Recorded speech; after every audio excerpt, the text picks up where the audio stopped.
এই ট্রেনের নামে পুরো পৃথিবীর সবচেয়ে দ্রুতগতি সম্পূর্ণ ট্রেন হওয়ার ওয়ার্ল্ড রেকর্ড আছে। এটাকে প্রথমবার সাল 2011-তে চালানো হয়েছিল। 21শে এপ্রিল 2015-তে 603 কিলোমিটার প্রতি ঘন্টা স্পিড ধরে এটা পৃথিবীর সবচেয়ে দ্রুতগতি সম্পূর্ণ ট্রেন হওয়ার ওয়ার্ল্ড রেকর্ড তার নামে করেছিল।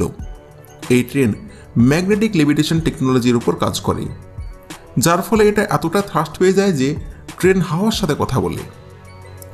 এটা হলো অস্ট্রেলিয়ান অর ট্রেন। অস্ট্রেলিয়া চলমান এই ট্রেনের নামে আছে পৃথিবীর সবচেয়ে লম্বা ট্রেন হওয়ার ওয়ার্ল্ড রেকর্ড। এই ট্রেন 7 কিলোমিটারের থেকেও বেশি লম্বা। অনেকে এটাও বলে যখন এই ট্রেন রাস্তার উপর দিয়ে যায় তখন ওখানে দাঁড়িয়ে থাকা মানুষদের কমসে কম 20 মিনিট ধরে এই ট্রেন যাওয়ার অপেক্ষা করতে হয়। এই ট্রেনে 600 থেকেও বেশি ভগেন বা কন্টেনার আছে, যেখানে ভারী মাত্রায় কাঁচামাল এক জায়গা থেকে অন্য জায়গায় ট্রান্সপোর্ট করা হয়। এটা হলো ফেরি কুইন। ভারতের এই 150 বছরের থেকে বেশি পুরাতন ট্রেনের নামে আছে পৃথিবীর সবচেয়ে পুরাতন ট্রেন হওয়ার ওয়ার্ল্ড রেকর্ড।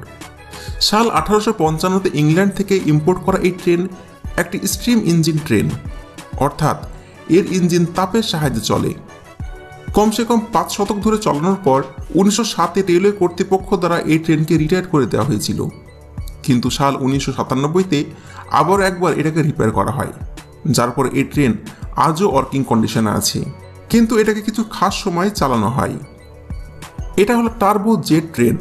ট্রেনের স্পিড আজ নয়, প্রাচীন কাল থেকে বাড়ানোর জন্য প্রতিনিয়ত ইঞ্জিনিয়াররা মেহনত করে চলেছে, যার মধ্যে একটা হলো টার্বো জেট ট্রেন।